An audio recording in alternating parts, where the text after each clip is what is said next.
Segunda carta de Paulo aos Coríntios, capítulo de número 6. 2 Coríntios, capítulo de número 6. Nós vamos continuar hoje as defesas de Paulo, os argumentos de defesa do apóstolo Paulo, que nós já temos visto, mais do que argumentos de defesa, são formas de glorificar o Senhor. 2 Coríntios, capítulo de número 6, a partir do versículo de número 1. Todos acharam? O texto diz assim: como cooperadores de Deus, insistimos com vocês para não receberem em vão a graça de Deus, pois ele diz: eu ouvi no tempo favorável e o socorri no dia da salvação. Digo-lhes que agora é o tempo favorável, agora é o dia da salvação. Não damos motivo de escândalo a ninguém, em circunstância alguma, para que o nosso ministério não caia em descrédito.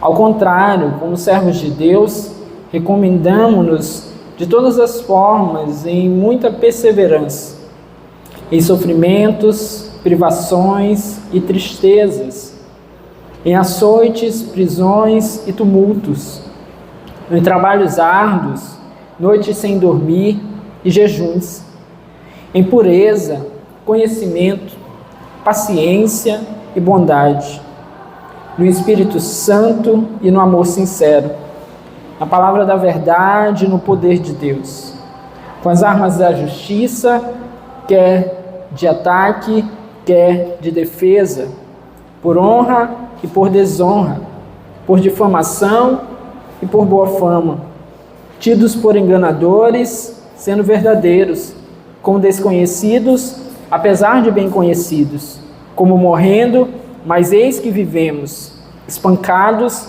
mas não mortos, entristecidos, mas sempre alegres, pobres, mas enriquecendo muitos outros, nada tendo, mas possuindo tudo. Falamos abertamente a vocês, coríntios, e lhes abrimos todo o nosso coração. Não lhes estamos limitando o nosso afeto, mas vocês estão limitando o afeto que têm por nós. Numa justa compensação, falo como a meus filhos, abram também o coração para nós. Não se ponha em julgo desigual com descrentes, pois o que tem em comum a justiça e a maldade? Ou que comunhão pode ter a luz com as trevas? Que harmonia entre Cristo e Belial? Que há de comum entre o crente e o descrente? Que acordo há entre o templo de Deus e os ídolos? Pois somos santuário do Deus vivo. Como disse Deus: habitarei com eles, e entre eles andarei. Serei o seu Deus, e eles serão o meu povo. Portanto, saiam do meio deles e separem-se, diz o Senhor. Não toquem em coisas impuras, e eu os receberei, e lhes serei pai, e vocês serão meus filhos e minhas filhas, diz o Senhor Todo-Poderoso. Amém? Vamos orar. Senhor, essa é a tua palavra, nós nos colocamos agora em tua presença, pedindo ao Senhor da tua graça, direção, favor sobre as nossas vidas, para que em nome de Jesus nós sejamos fortalecidos nessa hora, acrescidos da tua doce presença, levados a compreender a tua santa vontade, conduzidos pelo teu Espírito, por meio da tua santa palavra. Nós oramos, Senhor, pedindo perdão pelos nossos pecados, falhas, faltas, tudo aquilo que temos feito, Senhor, que não tem te agradado, tudo aquilo que tem sido contrário à tua palavra e ao teu querer, nós te pedimos perdão. Oramos, Senhor, e repreendemos tudo que não presta, que não vem de ti, todo pensamento ruim, todo medo, toda apreensão, toda ansiedade, toda dor, toda preocupação com as coisas lá fora. Nós oramos, Senhor, e repreendemos esse lugar das nossas vidas e das nossas mentes nessa hora. E pedimos ao Senhor que nessa noite, mais uma vez, apenas a tua palavra e o teu Santo Espírito tenham lugar para agir e reinar no meio de nós. Amém e amém. Bom, no capítulo anterior, nós vimos no culto passado, do versículo 11 em diante, nós vimos o apóstolo Paulo falando a respeito do ministério da reconciliação. Ministério confiado pelo Senhor a ele, assim como a nós, todos os que cremos, nós vimos isso, que o Senhor nos confia o ministério da reconciliação. Nós vimos o que é o ministério da reconciliação e vimos que o Senhor nos confia esse ministério. Nós vimos o apóstolo Paulo falando a respeito dos dois princípios que governavam justamente as suas motivações. Por que ele fazia o que fazia? Por que ele se dedicava? Ele estava ali apresentando aos irmãos de Corinto a sua justificativa, uma vez que ele era muito atacado por conta daquilo que fazia, questionado pelas suas motivações, ele apresentou as suas motivações. Primeiro, o temor a Deus e depois o amor a Cristo. Não necessariamente essas coisas uma primeiro do que a outra, mas são os dois pilares, o temor a Deus e o amor de Cristo, na verdade. O amor de Cristo que o constrange e o temor que ele tinha acerca de Deus. Nós vimos também aqui acerca da necessidade que os homens têm da reconciliação. Nós vimos isso aí no versículo de número 18 do capítulo 5, quando ele diz: tudo isso provém de Deus, que nos reconciliou consigo mesmo por meio de Cristo e nos deu o ministério da reconciliação. Nós vimos também quem era o autor da reconciliação. Versículo 19, ou seja, que Deus em Cristo estava reconciliando consigo o mundo. Então Deus, por meio de Cristo, reconciliou consigo o mundo. Então essa foi a tônica aí da nossa conclusão do capítulo de número 5. E o finalzinho do capítulo, ele nos mostra algo muito interessante. Nós falamos da nossa posição enquanto embaixadores, Paulo se apresenta nessa condição, consequentemente todos aqueles que creem e servem ao Senhor também são chamados a viver essa condição de embaixadores de Cristo. E nós vimos no versículo de número 20, quando o texto nos diz: portanto somos embaixadores de Cristo, como se Deus estivesse fazendo o seu apelo por nosso intermédio. E aqui há uma situação muito interessante. Talvez nenhum de nós nunca viu um juiz clamar para que aquele que estava por ser condenado recebesse perdão. Seria uma cena completamente incomum. Mas é exatamente isso que acontece no ministério da reconciliação. O juiz, Deus, clama, apela ao homem por meio da pregação que ele receba o perdão conquistado para ele na cruz. Então não há o que se falar acerca de Deus ou contra Deus, porque tudo o que foi necessário para que o homem fosse salvo, Deus fez. E Deus fez sozinho. Enviou o seu Filho para morrer em nosso lugar e para nos salvar. É necessário tão somente que possamos crer. Nós vimos isso nos últimos cultos de domingo, falando da reforma protestante. É por meio da fé que o homem, então, é alcançado por essa graça de Deus, a graça salvadora de Deus. Dito isso, nós entramos no capítulo de número 6, que, obviamente, por ser uma carta, é a continuação aí do capítulo ainda de número 5. Então, Paulo ainda vem trazendo essa ideia. Depois dele nos mostrar esse juiz que clama pelo arrependimento e clama por aquele que deveria ser condenado para que ele possa aceitar o perdão, o apóstolo Paulo vai nos trazer aqui nos 2 primeiros versículos desse outro capítulo 2 alertas importantes, fundamentais para nós, para que nós possamos pensar. O primeiro alerta está aí no versículo de número 1. Paulo vai nos falar a respeito do perigo de receber a graça de Deus em vão. Olha o que ele diz: como cooperadores de Deus, insistimos com vocês para não receberem em vão a graça de Deus. É necessário ter essa compreensão de que há pessoas que, ainda que conheçam, tenham ouvido falar a respeito da graça de Deus, resistirão a essa graça e não receberão da parte de Deus esse perdão. Darão as costas para Deus, virarão as suas costas para o Senhor. E sobre isso a palavra nos alerta que para eles não resta outra expectativa a não ser o juízo de Deus. Nós precisamos estar alertas para isso. Há pessoas que consideram a graça de Deus uma graça vã e fazem isso quando dão as suas costas para a graça de Deus. O Senhor derrama da sua graça, deseja alcançar os homens, quer que os homens sejam salvos, mas o alerta do apóstolo Paulo é justamente esse: insistimos com vocês para não receberem em vão a graça de Deus. O que Paulo estava dizendo é que o evangelho estava sendo pregado para aquela igreja, para aquela cidade, e havia homens e mulheres que estavam dando as costas para o Senhor. Nós precisamos estar alertas sobre isso, para não estarmos dando as costas para a graça de Deus derramada sobre nós. O outro alerta que o apóstolo Paulo traz é no versículo de número 2, sobre o risco que nós temos de adiar essa decisão, que aqueles que não creem têm o risco de adiar essa decisão. Diz o versículo 2, pois ele diz, eu o ouvi no tempo favorável e o socorri no dia da salvação. Digo-lhes que agora é o tempo favorável, agora é o dia da salvação. O dia oportuno para reconciliar-se com o Senhor é sempre o hoje.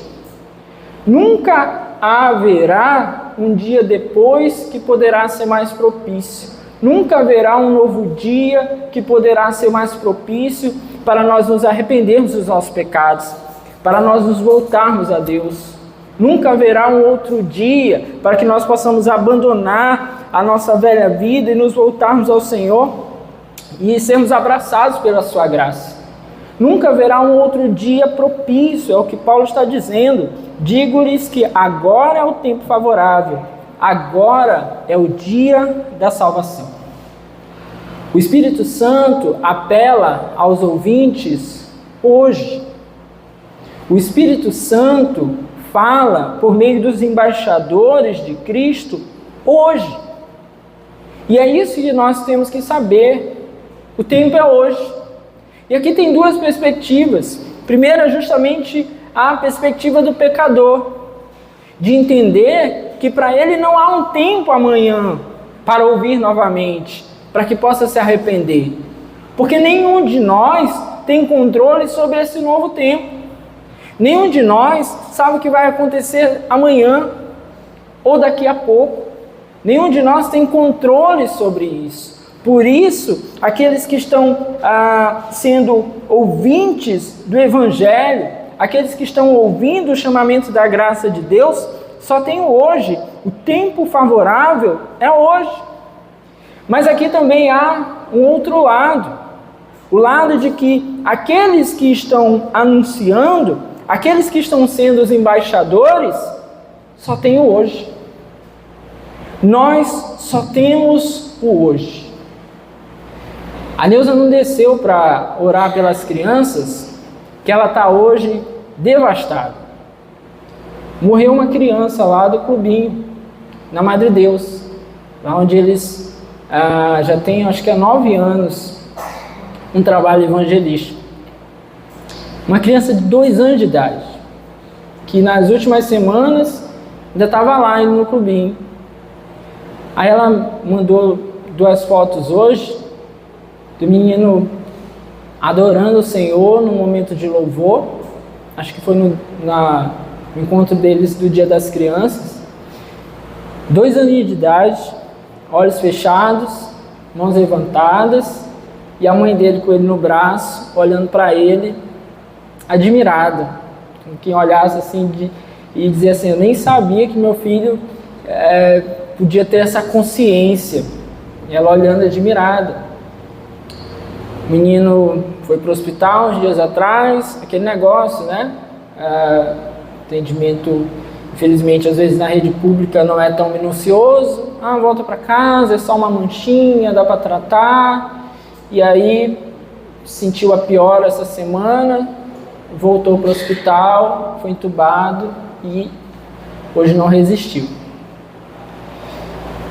E a gente estava pensando assim, a nossa responsabilidade, a responsabilidade que a gente tem de pregar o Evangelho, porque a gente só tem hoje. A gente não sabe o que vai ser amanhã com quem está nos ouvindo, ou com a gente mesmo. A gente não sabe se teremos outra oportunidade. A gente não sabe se uma criança vai ter outra oportunidade, se um adulto terá outra oportunidade. Quem que tem controle sobre isso? Nós não temos. E a gente conversando hoje, no serviço, ali em casa, ele estava falando assim, Deus, isso é para a gente pensar. Sabe, cada vez que dá aquela coisinha para a gente não sair de casa, cada vez que dá aquela preguiça de estudar, cada vez que a gente se acomoda nas nossas desculpas, cada vez que a gente não fez bem feito a obra de Deus. Isso é para a gente pensar. Porque essa criança, guardadas aí todas as questões que os teólogos levantam, né, acerca da salvação da criança ou não, enfim, mas ali até onde se via, nós podemos acreditar, estar com o Senhor. Agora, quantos outros não passam na nossa frente dia após dia e nós temos a oportunidade de sermos esses embaixadores que o apóstolo Paulo diz e nós desprezamos isso? Quantas vezes nós não já fizemos relaxadamente a obra de Deus? Eu pensando sobre isso, eu pensei em várias coisas assim. Um dos problemas que a gente tem é a ideia de que só o pastor e o evangelista pregam. Aí a gente se omite das oportunidades que a gente tem. Aí parece assim, o pastor não pode ser relaxado, o missionário não pode ser relaxado, mas todo o resto pode ser relaxado. Todo o resto pode trocar os seus momentos, pode dizer eu estou cansado, pode dizer não, está tudo bem se eu não estiver, todo o resto pode. O pastor e o evangelista, o missionário não podem, mas todo o resto pode. De onde é que vem isso? Da nossa consciência equivocada a respeito de quem tem que pregar o Evangelho, quando nós somos todos comissionados a pregar o Evangelho, porque o ID é para todos, todos deveriam pregar. Mas quantas vezes a igreja do Senhor não relaxa? E quantos não se vão? Quantos não morrem fisicamente, mas quantos antes disso não morrem espiritualmente por conta do nosso relaxamento? Mas, meus irmãos, o tempo que nós temos é só o hoje. Não tem amanhã para a gente fazer melhor. Não tem amanhã para a gente estar mais bem preparado. Não tem amanhã para a gente estar mais bem estudado. Não tem. O tempo que nós temos é o hoje. Se amanhã, pela graça de Deus, pelas suas misericórdias que se renovam a cada dia sobre as nossas vidas, se amanhã o Senhor permitir a mim e a você que nós tenhamos mais um pouco de fôlego de vida para anunciar a sua palavra, glória a Ele por isso. E façamos de novo. Mas não sabemos. Então o dia que nós temos é hoje. Já está lá para pregar para as crianças. Porque esse senso de urgência rasgou o nosso peito hoje. Porque o senso da urgência que nós temos está rasgando a gente. E como a gente precisa entender isso como igreja?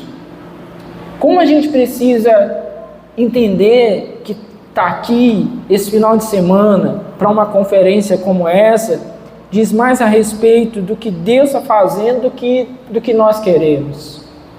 Como a gente tem que ser despertado enquanto igreja? É disso que o apóstolo Paulo está falando aqui a esses irmãos. Ele vai emendar isso aqui com um pensamento ainda mais profundo. Porque, tendo dito isso, ele vai apresentar aqui como é a vida do cristão. As tempestades que vêm na vida de um cristão. Eu digo mais, as tempestades que vêm na vida daqueles que servem ao Senhor. Porque eu estava pensando sobre isso hoje também. Tem muita gente cristã, crê, acredita, conhece, mas nem todos são servos. E é diferente o que crê para o que serve. Não deveria ser. Nos textos originais, o pensamento judaico em especial, o crer e o viver são só. Não tem como você acreditar sem ser. O português a gente distingue isso. E acaba que muita gente acredita e não é. Acredita e não serve. Mas deveria ser. Aqueles que creem naturalmente deveriam ser aqueles que servem. Mas a gente precisa fazer conferências sobre servir para que as pessoas aprendam que tem que servir. A gente não está falando só da nossa igreja local, não. A gente está falando da igreja de uma forma geral. A gente tem que falar sobre isso recorrentemente, porque parece que muita gente não tem essa consciência. Paulo vai falar aqui que aqueles que servem vivem uma vida que não é um mar de rosas, que tem muitas dificuldades, tantas dificuldades. Mas mesmo assim, ele buscava viver de uma forma irrepreensível. Ele não queria que o seu ministério caísse em descrédito. Ele diz no versículo 3, não damos motivo de escândalo a ninguém, em circunstância alguma, para que o nosso ministério não caia em descrédito. Tem uma palavra aqui que ela é interessante. Essa palavra aqui, não damos motivo de escândalo. A palavra escândalo, no grego, a palavra que Paulo usa aqui, ela significa não damos ocasião para tropeçar. O que Paulo está dizendo é, eu busco viver esse ministério que nós acabamos de ver no capítulo número 5, as suas motivações, seu temor a Deus e o amor de Cristo que o constrangia. Tendo entendido isso, a sua atribuição, Paulo diz assim, nós não queremos dar motivo para escândalo, nós não queremos dar motivo para ninguém tropeçar. Então nós buscamos viver uma vida tão diligente, porque nós não queremos que a nossa vida seja um mau exemplo para aqueles que de alguma forma queiram também viver para o Senhor. Perceba que Paulo é um pastor dessa igreja. Ele havia plantado essa igreja. E meus irmãos, que mazela maior há na vida de um pastor que, por conta das suas atitudes, faz com que pessoas tropecem, faz com que a obra do ministério do Evangelho venha tropeçar. Não há miséria maior na vida de um pastor.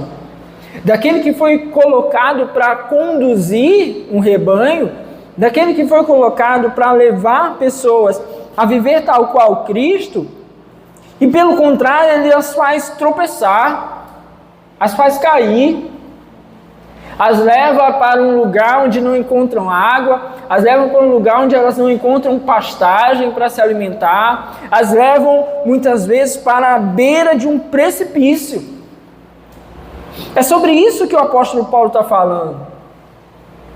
Ele está falando, nós precisamos levar a nossa vida de servir a Deus de tal maneira que ninguém venha a tropeçar por conta de nós, daquilo que nós fazemos.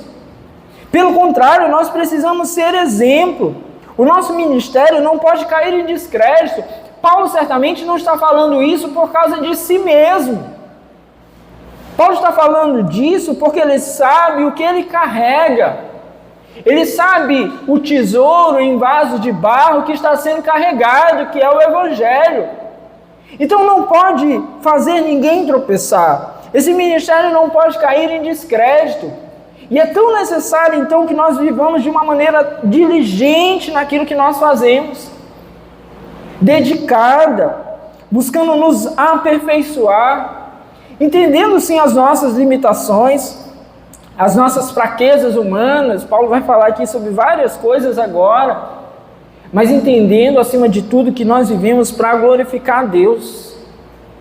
Paulo ele não está aqui se recomendando como os falsos mestres, os falsos apóstolos que nós vimos nos capítulos anteriores, que chegavam com cartas de credenciais, buscando se recomendar. Não, mas Paulo quer recomendar aqui a sua própria vida por meio das suas atitudes. E ele vai nos mostrar isso aqui nos próximos versículos. Enquanto aqueles se recomendavam por meio de cartas, por palavras, se recomendavam de boca, Paulo quer demonstrar que a sua vida o recomenda, que a sua vida, que os seus gestos, que encarar as dificuldades, acabam recomendando. Isso nós temos que ter uma consciência. O que nos recomenda não são palavras, mas os nossos gestos, as nossas atitudes, a forma como nós encaramos as situações da vida, principalmente as dificuldades. E ele começa a listar aqui, ele começa a dizer no versículo 4, ao contrário, como servos de Deus, recomendamo-nos de todas as formas, primeiro, em muita perseverança. Paulo, antes de falar até das dificuldades, ele fala a respeito de uma perseverança, de uma paciência triunfante, triunfadora. Por quê? Porque todo aquele que deseja viver conforme o Evangelho, ele precisa saber, primeiro, que vai encarar muitas dificuldades, vai encarar muitas lutas, justamente porque serve ao Senhor, e por conta disso, ele precisa ser perseverante, ele precisa ser paciente, ele precisa olhar as coisas sob a perspectiva de Deus. Então é a primeira coisa que Paulo coloca. Tenhamos essa consciência, estamos servindo ao Senhor, então tem coisas que nós vamos encarar, tem dificuldades e lutas que nós vamos viver, tem coisas pelas quais nós vamos passar, e nós precisamos ter essa consciência, para que possamos prosseguir com brados de alegria, apesar das lutas e das adversidades. Ele fala aqui, primeiro, dos conflitos internos da vida do cristão. Olha o que ele diz. Primeiro ele fala em sofrimentos, privações, e depois ele diz em tristeza. Os sofrimentos, algumas versões trazem aí aflições. Essa palavra aqui, ela fala sobre pressão física, sobre tribulações, aflições realmente. Então Paulo está falando aqui que o cristão, um servo de Deus, ele pode passar por essas aflições, ele pode passar por esses sofrimentos. De forma mais profunda, que essa palavra está falando sobre cargas, desilusões, coisas que podem destroçar a nossa vida. Há muitas pessoas que não querem, porque servimos a Deus, não querem passar por sofrimentos, não querem passar por aflições. Paulo está dizendo que uma das coisas que recomenda o seu ministério, que recomenda o ministério daqueles que servem a Deus, é justamente o fato de que nós passamos por aflições, coisas que muitas vezes vão nos pegar e nos pressionar. Teremos dias muito tristes, teremos dias onde estaremos aflitos, teremos dias que nós pensaremos em desistir. Paulo diz mais, ele fala sobre privações. Privações são as necessidades da nossa vida, necessidades materiais, necessidades emocionais, necessidades físicas. Nós não teremos nesse mundo aqui uma plenitude de saciedade. Alguns terão necessidades físicas. Talvez lutem contra enfermidades e tenham que encarar isso. Alguns viverão necessidades emocionais. Perdi um parente, perdi um filho, o pai, um relacionamento que não deu certo. E terão que encarar. Outros terão dificuldades, necessidades materiais. Paulo não era um homem rico, pelo contrário, nós vamos ver aqui mais na frente, ele passava por necessidades, sofria privações, precisava disso, e ainda assim busca encarar o ministério dessa maneira. Sim, meus irmãos, é possível que nós passemos por privações. Diria mais, é certo que todos nós passamos por algum tipo de privação. E isso não deve nos impedir de servir ao Senhor. Paulo fala sobre tristezas, angústias. E é interessante essa palavra aqui, ó. O grego é stenekória. É um lugar muito apertado. Essa é a ideia de Paulo. É uma sensação, de fato, de sufocamento. Tem dia que nós estaremos ali completamente espremidos, sufocados, angustiados com situações da nossa vida. Não é verdade? Tem dias que nós nos pegaremos assim, encurralados de todos os lados. Paulo está falando sobre esses conflitos aqui. Ele diz mais, ele vai falar agora aqui sobre as tribulações externas, aquelas que vêm de fora, que nós podemos também ser atingidos por elas. Aqui ele usa especialmente aqui os seus exemplos particulares. Versículo 5, ele diz, em açoites, prisões e tumultos. Paulo foi açoitado várias vezes.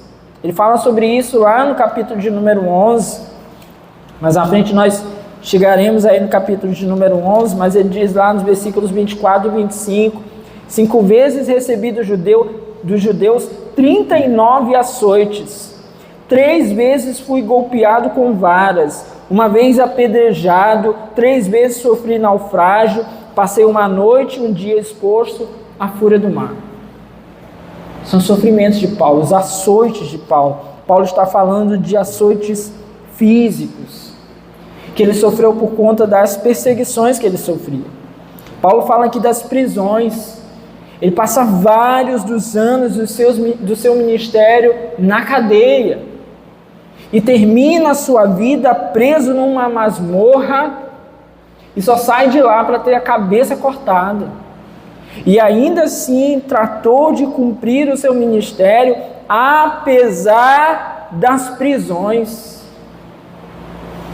Paulo fala aqui sobre tumultos.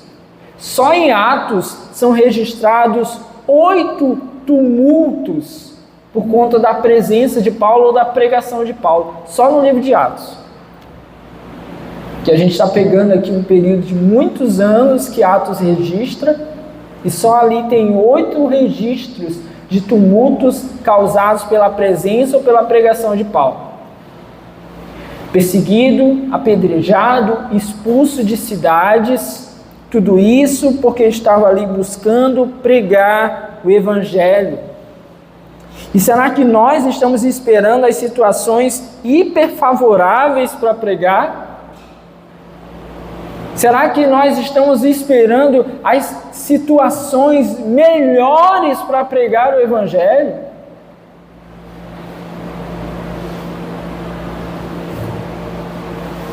Quantos de nós, se nos fosse pedido aqui, hoje, olha, amanhã tem uma casa ali, onde precisa ser levado a palavra de Deus. Quantos de nós toparíamos? Não estou falando de chegar lá e fazer uma visitinha do cafezinho só, não. Estou falando de pregar a palavra. Mas sabe qual é a verdade? A gente não se apronta porque a gente não quer estar pronto. A gente quer dizer que sempre vai ter um tempo favorável. A gente quer dizer que sempre vai ter um tempo propício. A gente não quer açoites, prisões, tumultos. A gente quer conforto. Aí a gente não quer passar as outras coisas aqui que Paulo diz, as suas tribulações naturais, as tribulações naturais da vida do cristão, que não são nem seus conflitos internos, nem as pressões externas. Ele coloca aqui para nós, em trabalhos árduos, noites sem dormir e jejuns. Paulo chega a dizer que ele foi dos apóstolos que mais trabalhou, porque realmente ele trabalhava intensamente. A ideia dessa palavra aqui é dizer um trabalho que leva ao esgotamento. Paulo trabalhava e muitas vezes ele estava se sentindo esgotado, fisicamente e mentalmente, mas ele continuava, porque o tempo propicia o hoje. Ele continuava, ele seguia. Paulo fala aqui das vigílias, né? As noites sem dormir. Paulo certamente passava noites em oração. E quando não eram noites em oração, às vezes muitas dessas noites foram acordadas por conta das perseguições, dos tumultos, de estar em um lugar e não poder dormir, porque não sabia que hora que alguém iria invadir aquela casa onde ele estava se refugiando. E era preciso fazer isso. As vigílias viraram a noite para ler a Bíblia, para orar, estender um pouco mais, dormir mais tarde, acordar mais cedo, para o fim de se dedicar à palavra de Deus, para o fim de se dedicar ao ministério que o Senhor nos confiou. O que o Senhor tem confiado você? Qual tem sido o teu nível de diligência? O que você tem sacrificado um pouco mais? Paulo diz os jejuns voluntários, certamente, quando ele tirava um tempo para se voltar ao Senhor e jejuava, e os jejuns involuntários, porque Paulo chegou a passar fome. Paulo chega a passar fome. Jejuns forçados pela escassez. E quantas vezes nós não queremos apenas o conforto, meus irmãos? Quantas vezes? E olha como Paulo descreve o seu trabalho. Não, mas eu tenho um ministério, tá aqui, ó, meu dia é esse. Pá! Esse aqui é o meu dia de servir. Mas será que é para ser assim? Será que é para ser assim?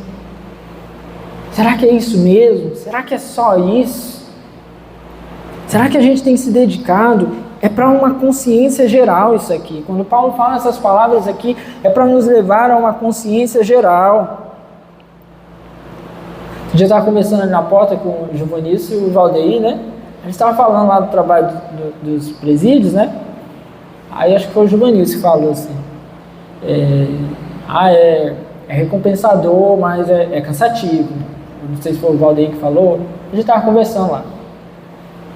Aí eu brinquei, eu disse, não, mas é para ser cansativo mesmo, porque o dia que a gente estiver fazendo o ministério, que a gente estiver confortável demais e descansado, pode voltar e refazer tudo que a gente está fazendo errado. Se a gente está descansado, está super tranquilo, não tem nada que está nos apertando, volta a fita e faz tudo de novo, porque a gente está fazendo errado. Porque o ministério tem disso. Eu não estou defendendo aqui, meus irmãos, a ideia de que agora a gente tem que ser aqueles sobrecarregados, que a palavra também não nos orienta a isso, não é sobre isso. Mas é sobre fazer aquilo que a gente pode fazer um pouco mais, dedicar o que a gente dedicaria um pouco mais para outras coisas. A gente dedicaria mais para outras coisas. Eu virei muitas noites estudando, eu virei muitas noites em show.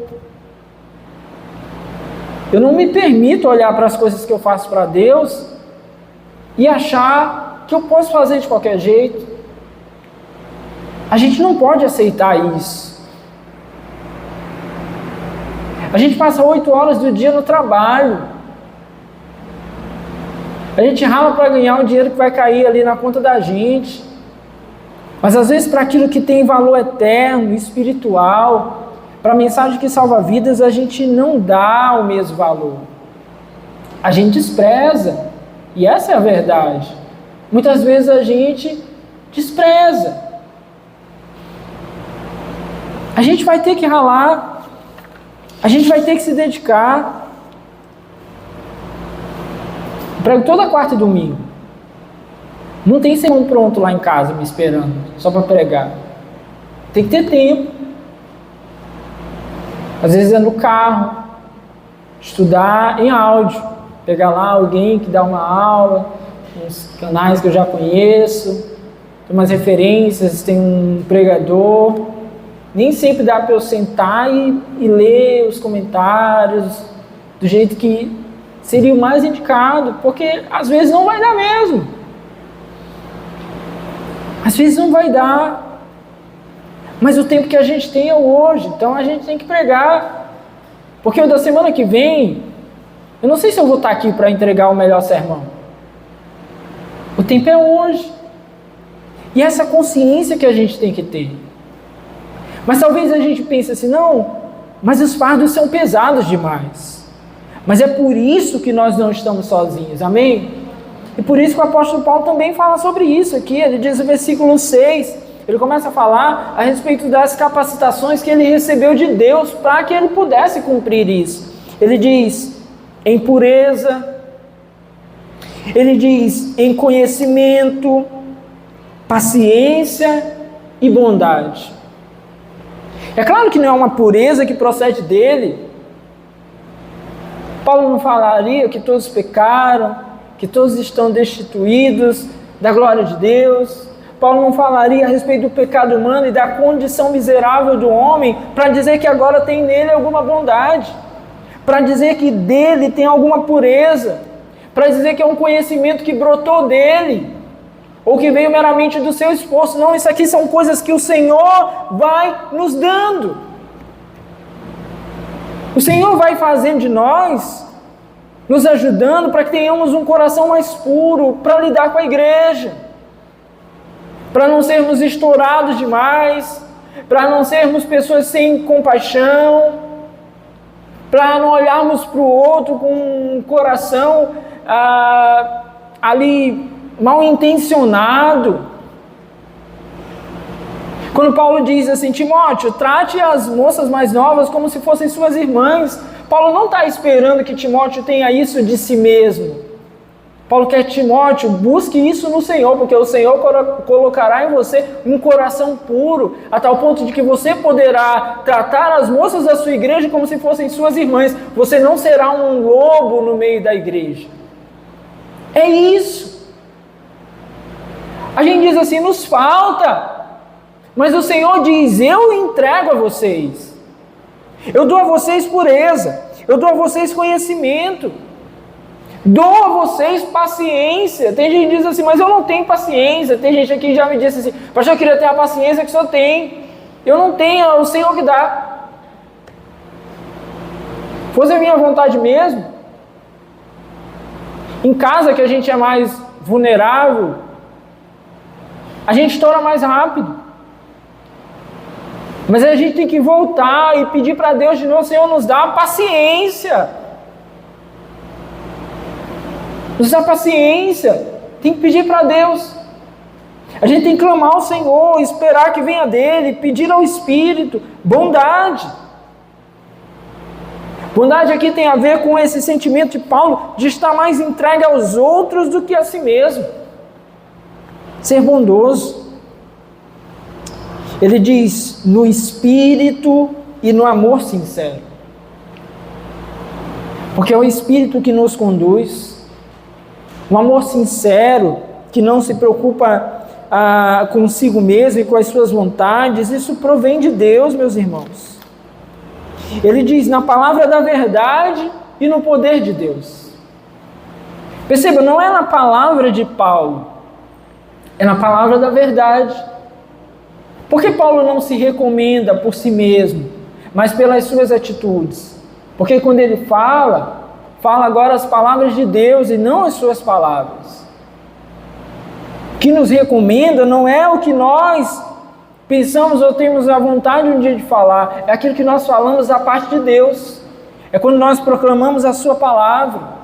E isso nos recomenda, a palavra que nós pregamos do Senhor, o amor, o poder de Deus, o poder que nos fortalece, que nos aperfeiçoa, que faz com que possamos continuar, que faz com que venhamos a pregar, a anunciar a palavra de Deus com ousadia.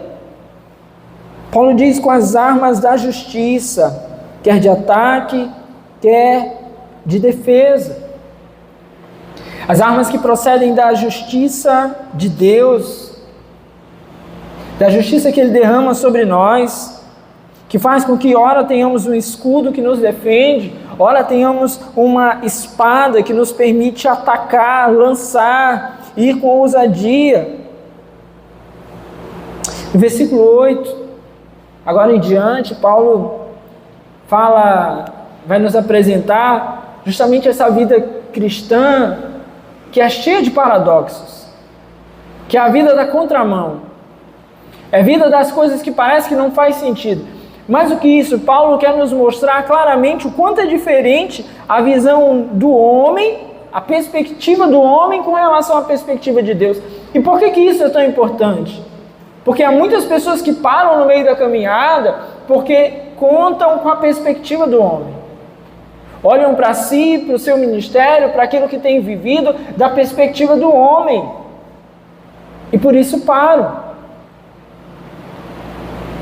O post do pastor hoje, comentando a respeito disso, e aí uma pessoa nos comentários disse assim: olha, eu já vi vários pastores saírem de serem pastores de fato, de pastorear, de pregar o evangelho, para serem palestrantes motivacionais. Porque na sua perspectiva, mais grandeza, mais visão, mais dinheiro, mais retorno.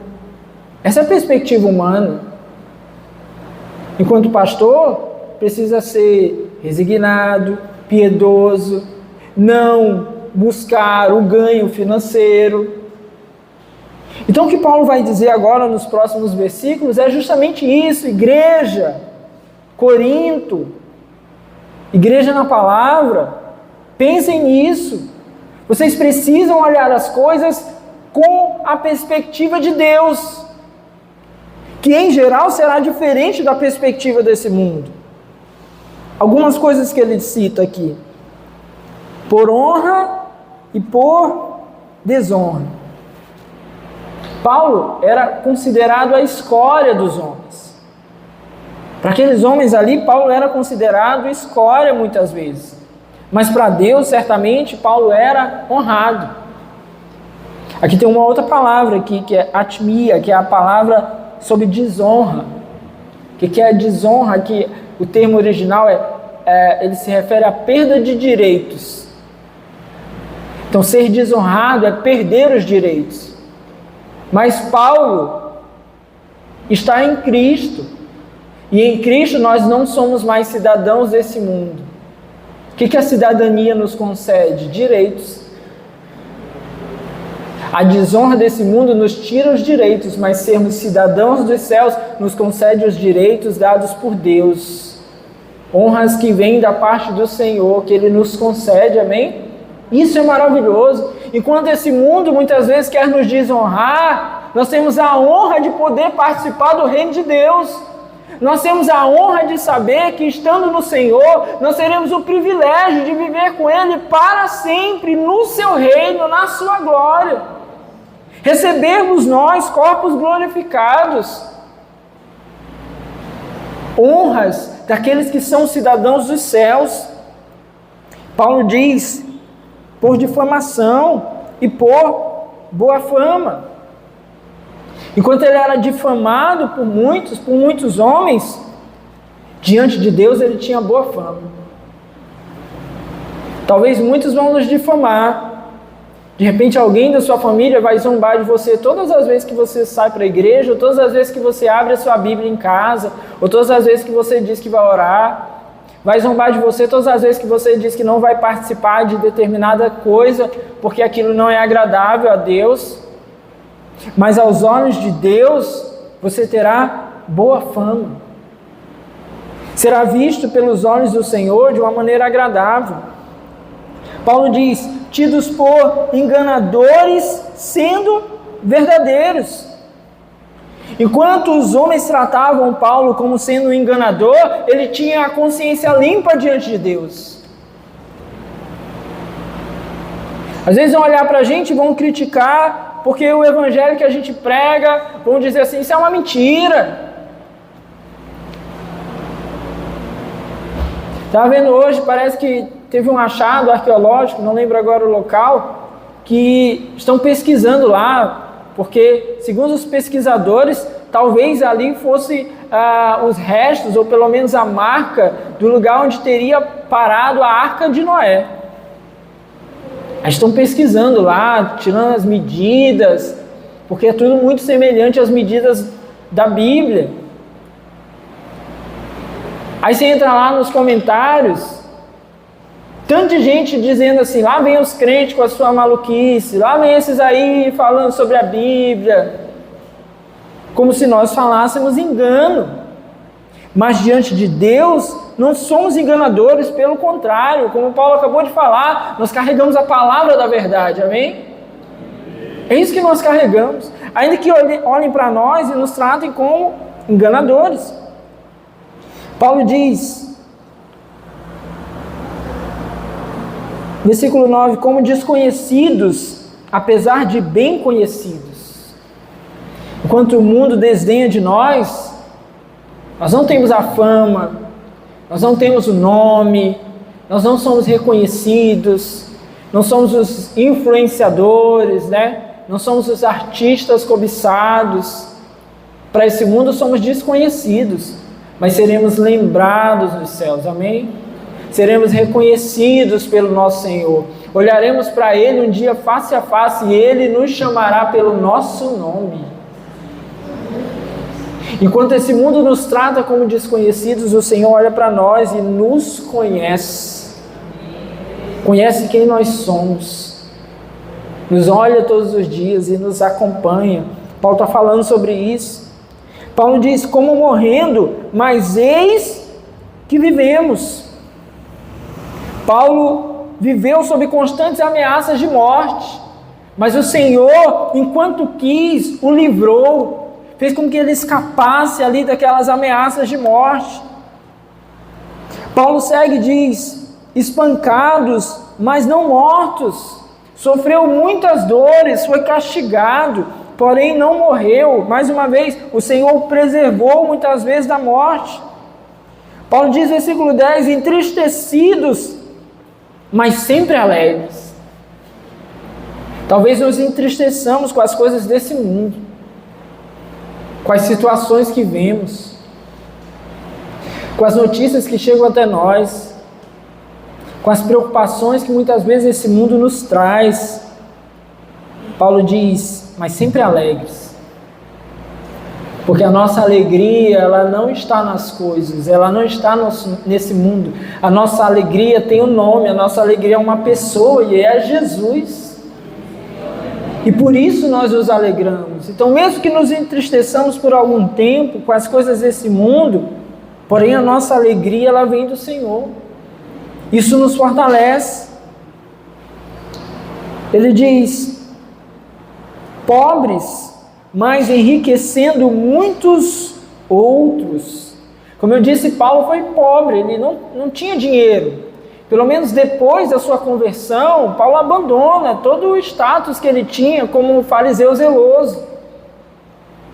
E agora ele não tem mais, ele passa a depender de ajudas. Quando podia, confeccionava tendas para vender, ter um alto sustento, mas ainda assim muito do que ele pegava era para custeio da obra mesmo.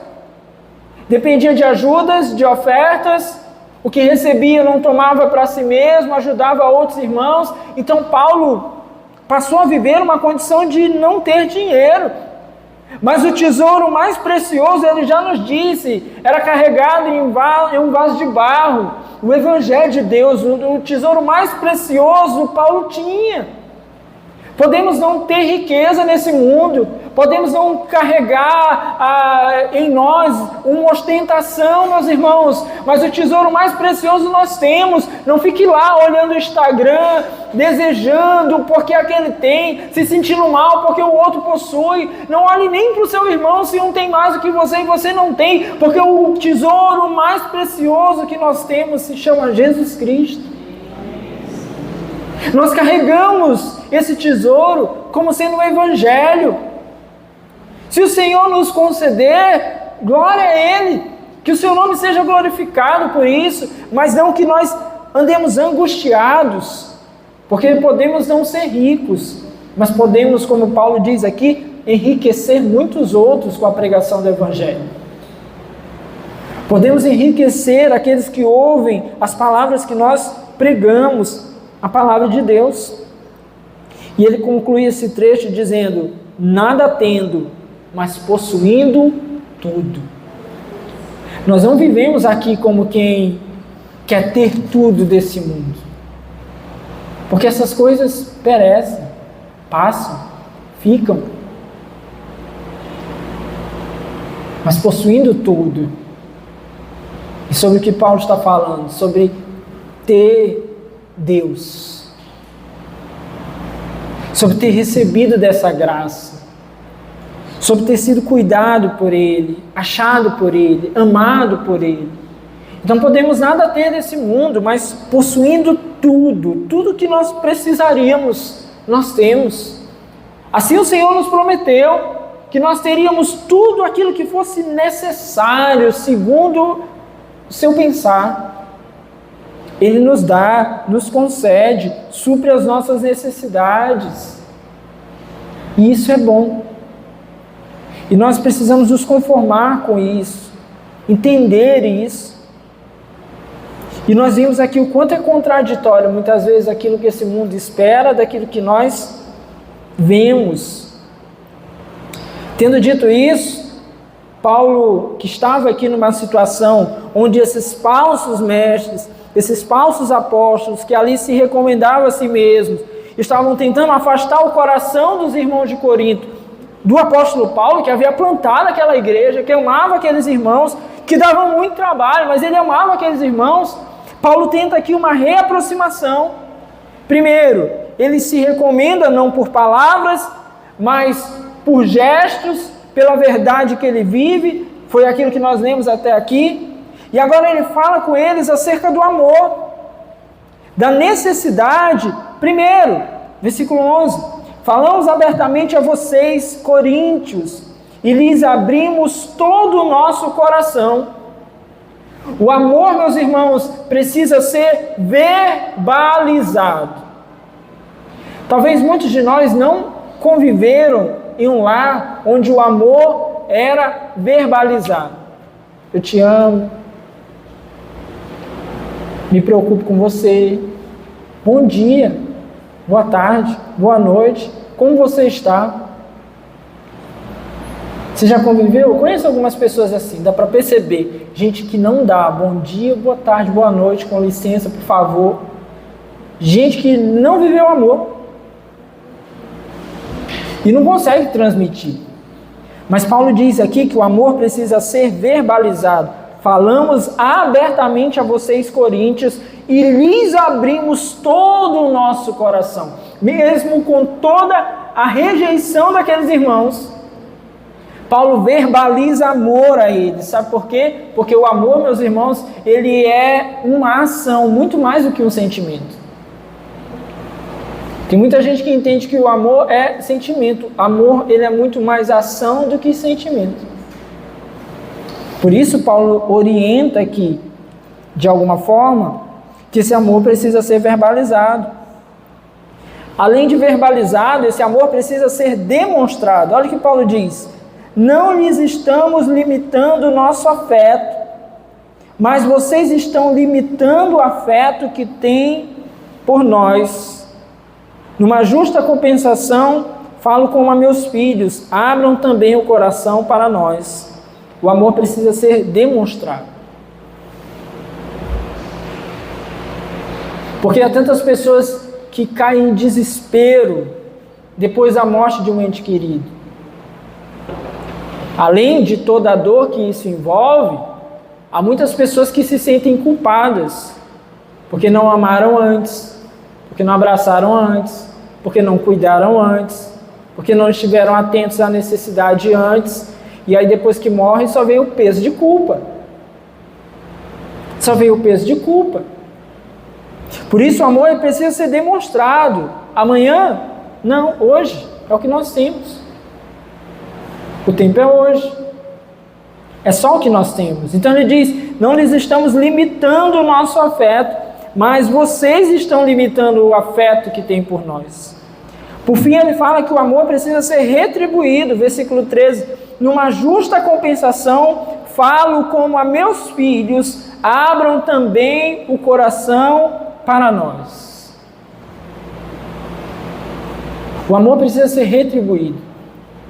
Se alguém demonstrar amor para você, para mim, nós precisamos retribuir. Demonstrar gratidão, demonstrar retribuição. Às vezes é alguém que se dedica tanto por nós, tanto por nós, tanto por nós, e a gente desdenha daquilo ali. Não retribui.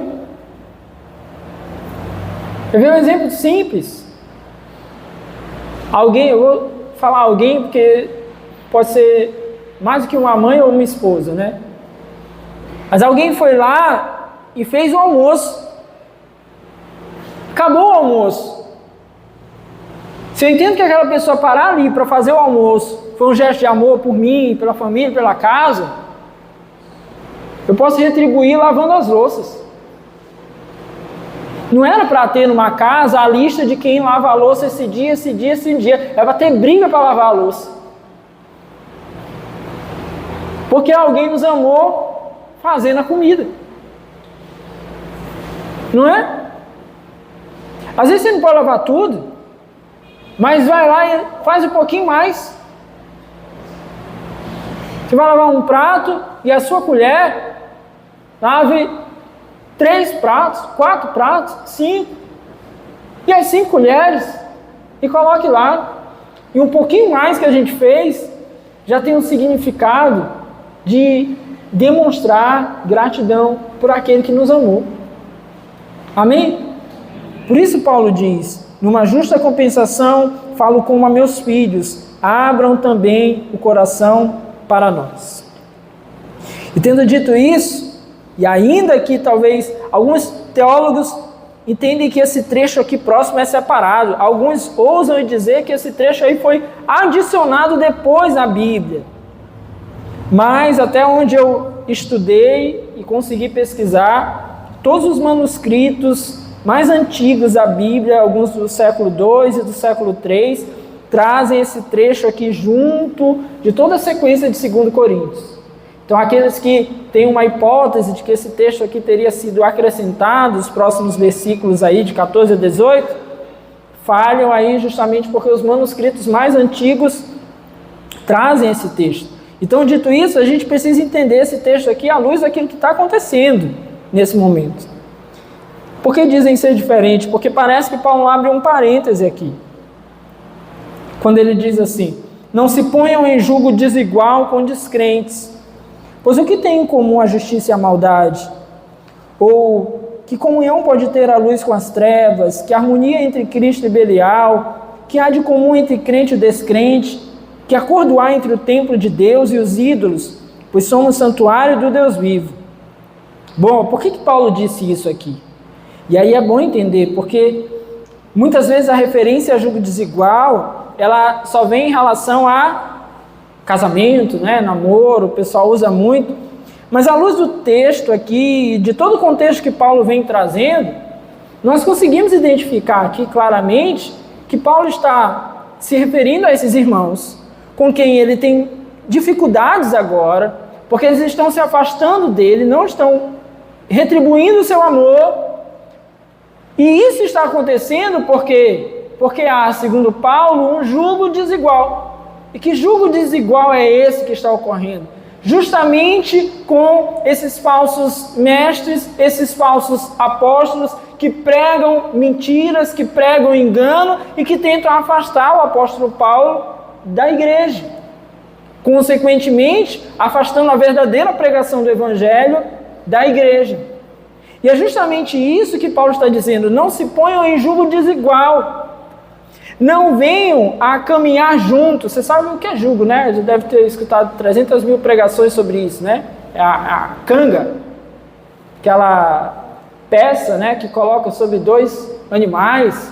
Deuteronômio fala sobre isso. Deus fala sobre isso ao seu povo, que não poderia usar esse jugo, essa canga desigual, porque Deus foi muito claro: você não podia usar um cavalo e um jumento, você não podia usar um boi e um cavalo, tinham que ser dois animais iguais. Por quê? Porque naturalmente um tem mais força, o outro tem mais velocidade, tem ritmos diferentes, passadas diferentes, e eles caminhariam além de dificuldade. Um poderia se machucar, ou naturalmente iria se machucar, e como última consequência, o trabalho não seria feito.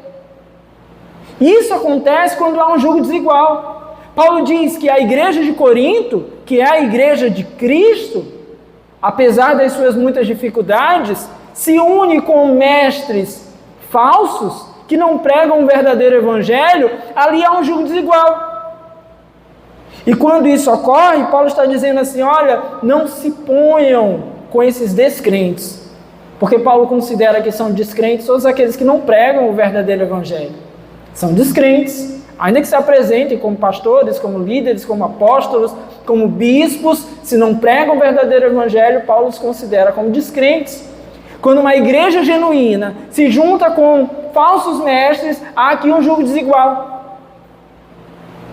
Então não adianta ter o coração mais piedoso, amar muito ao Senhor, mas aí liga a TV e vai lá, bota naquele falso apóstolo, que vai trazer engano. E lá no YouTube, botar naquele cara que prega mentira. Não adianta.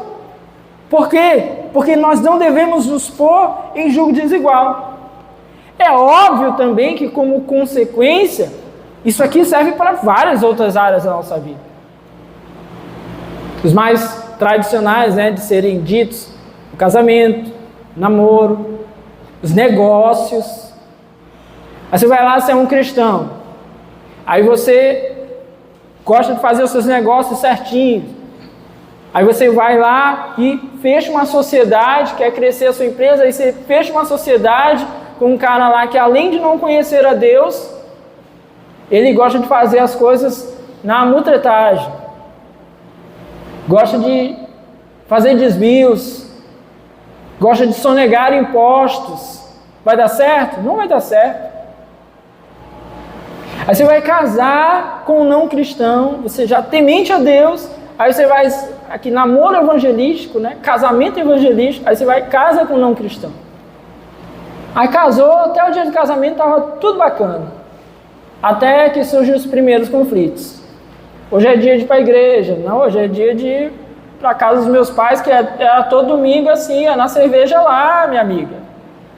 Aí vem os filhos, mas os meninos têm que crescer para conhecer o Senhor e serem batizados. Aí outro vai dizer assim: não, aqui menino batiza é ali, ó, bebezinho ainda, vamos levar ali para batizar ali com o padre, vamos arranjar os padrinhos aqui para... E aí começam os conflitos. Então vale para tantas áreas da vida da gente, onde a gente precisa observar isso. E aí Paulo traz aqui 5 perguntas que são retóricas, e todas as respostas aqui são nenhuma. Por isso que são perguntas retóricas, que não precisam ou que já sugestionam uma resposta. E a resposta aqui de todas essas perguntas é nenhuma. Ele diz assim: pois o que tem em comunhão a justiça e a maldade? Nenhuma.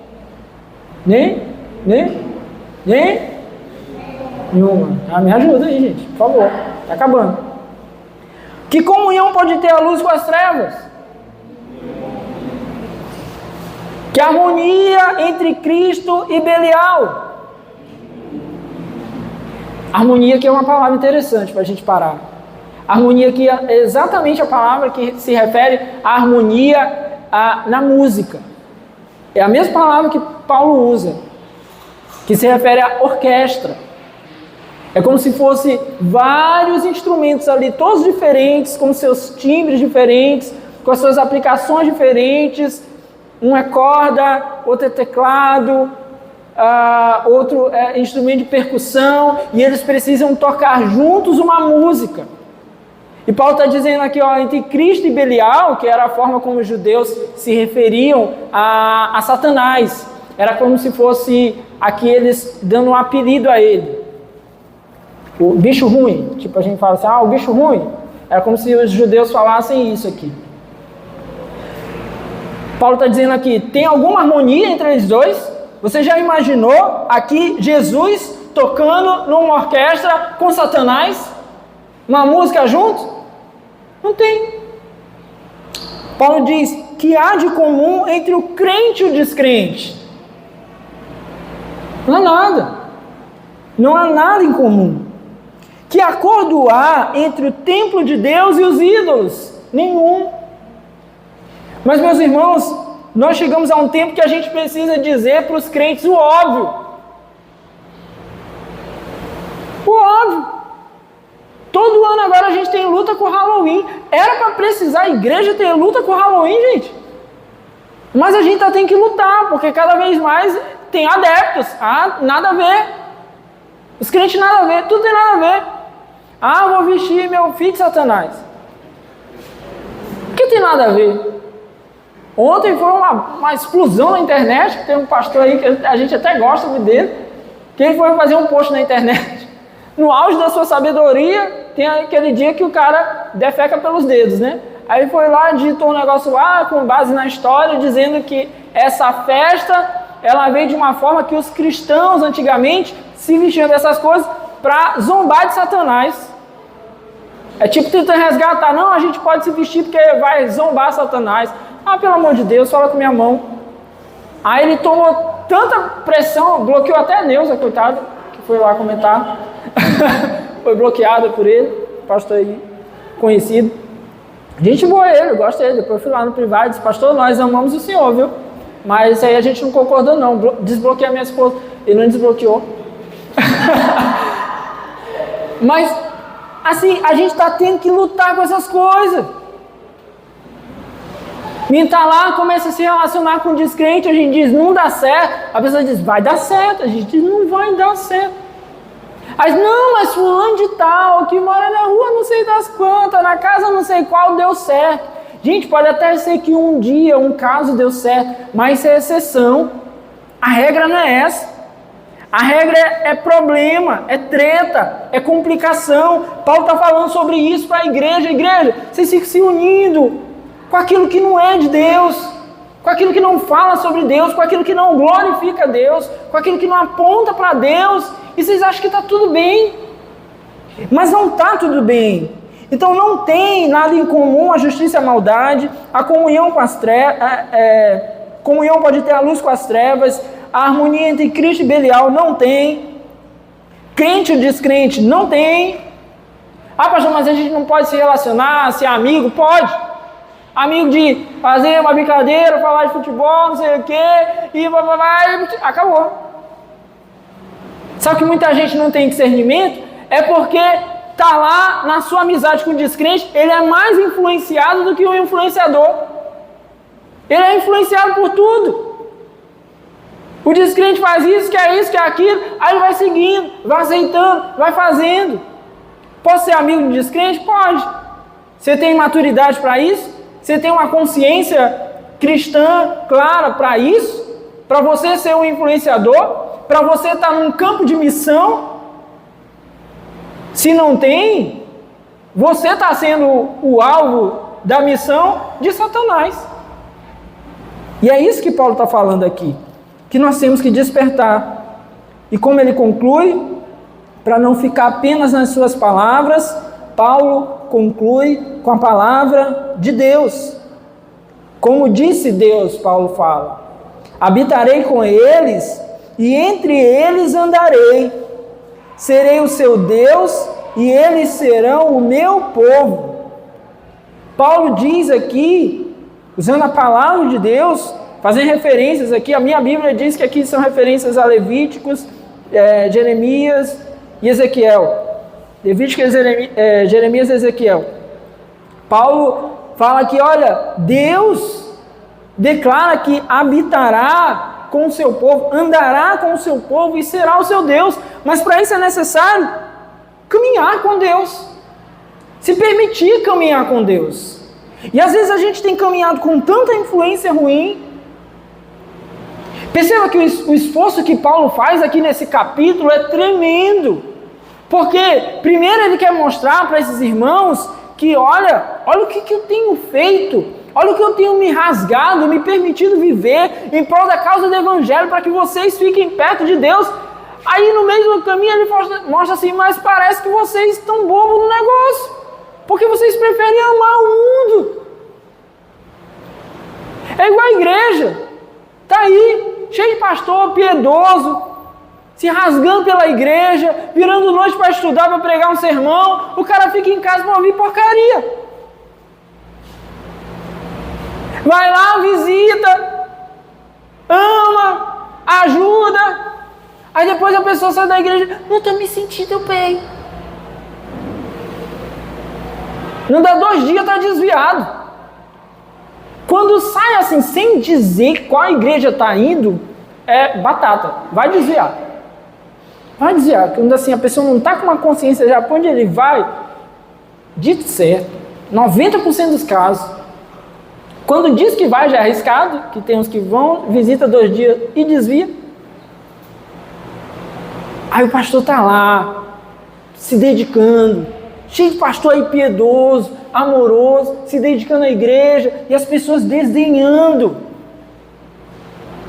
Deus habitará onde esse povo permite que Deus caminhe com ele. 17 ele diz, portanto saiam do meio deles e separem-se, diz o Senhor.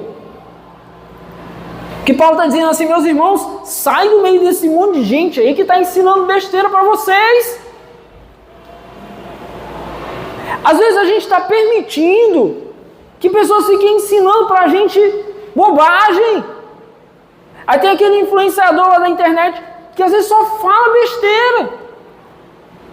E a gente está lá escutando, tem como referência. Vai ler sua Bíblia, vai orar, vai falar com Deus, vai conversar lá na sua igreja, vai ver o que a igreja pensa, vai conversar com seus irmãos. Está cheio de gente que chega numa escola bíblica, não faz uma pergunta, mas enche as caixinhas do pastor famoso que está lá em Orlando. Ainda mais é para ele responder com uma piadinha. Aí mesmo que o pessoal pergunta, mas chega na igreja, numa escola bíblica, não faz uma pergunta, entra mudo, sai calado, entra emburrado, sai tapado. Não participa, não quer crescer.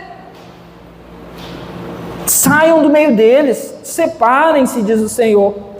Não toquem em coisas impuras e eu os receberei. Não toquem em coisas impuras. Paulo está falando aqui sobre a atitude que nós temos. Às vezes é a gente que está indo atrás. Nós estamos indo atrás muitas vezes. Nós estamos querendo, nós estamos buscando, nós estamos aceitando. Depois a gente quer botar a culpa em Satanás. Mas a gente foi lá tocar, a gente foi na festa tal, a gente foi num ambiente ruim, a gente foi escutar tal coisa, a gente sabia que não era bom e a gente foi lá. Nós tocamos muitas vezes, mas a orientação do Senhor é não toquem em coisas impuras e eu os receberei.